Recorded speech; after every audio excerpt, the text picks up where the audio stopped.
Hello mga kapatid! Ako si Roja, ang ate mo sa ministry.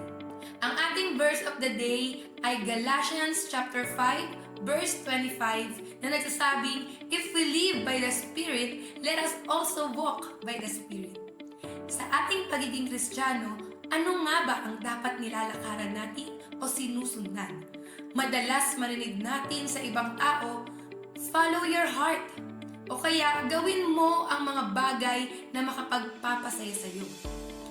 Ngunit sa aklat ng Galatia, malinaw na sinasabi dito na ang dapat tayo ay lumakad sa Espiritu na pinangungunahan ng banal na Espiritu ng Diyos.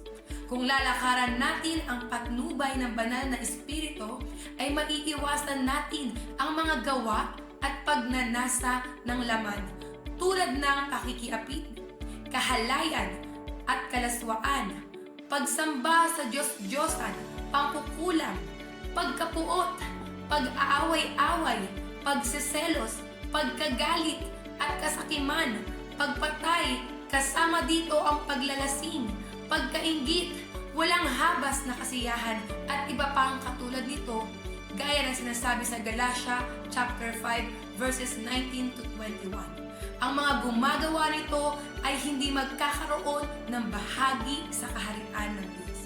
Kaya nga mga kapatid, bilang isang Kristiyano, bigyan natin ng halaga ang ating relasyon sa Diyos sa pamamagitan ng pagpiling lumakad sa nais at kalooban ng banal na Espiritu.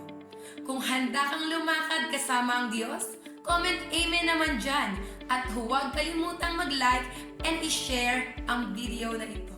God bless everyone!